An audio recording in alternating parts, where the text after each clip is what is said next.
Here is my 500-mile review on the Richa Ghent Gloves. I'll be talking about its features, how it is on a day-to-day, and also we'll be doing a little test. So let's talk about it.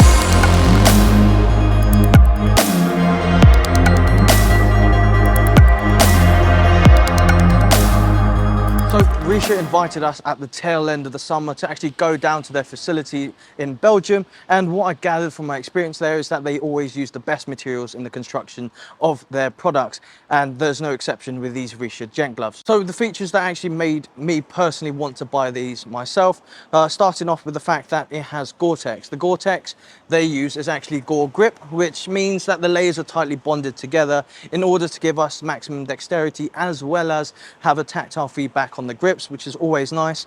The Primaloft is their insulation layer to keep our hands nice and toasty. It also has a partial leather construction, which means that if we do ever have an off, it will be relatively abrasion resistant. And the D30 armor is something that's very familiar to everyone, and it's something that's nice to have on the knuckle protection because it should be soft on the hands.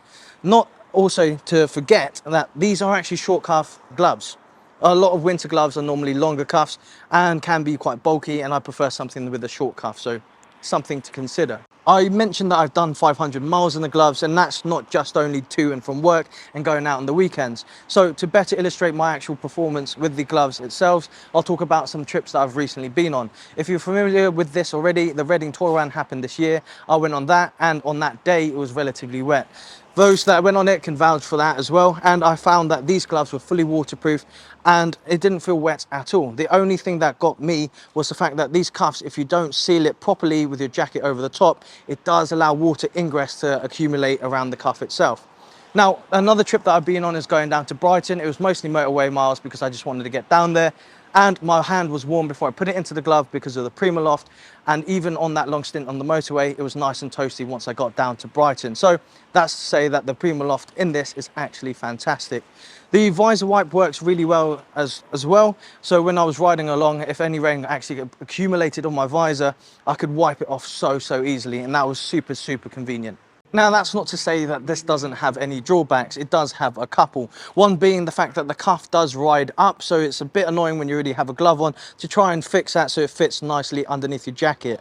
And the next thing is when you put one glove on, yes, it's easy to get the strap on and it's really secure, but when it comes to putting the other glove on, it might happen that the wrist strap actually comes out. So when you try and push it back through the loop, it becomes relatively frustrating and a pain to deal with. But other than that, it's a fantastic pair of gloves. My final thoughts, would I recommend these to other people? Well, 100% yes. For the value that you're paying out for these Richa Ghent gloves, I really think that you get a feature-packed pair of gloves. The leather construction, through this armor, through every little material that they've used in order to make the best glove, they have definitely done that. So if you want a short cuff winter glove that doesn't break the bank and looks cool, feels nice and performs really well, then you really can't go wrong with the Richa Ghent gloves.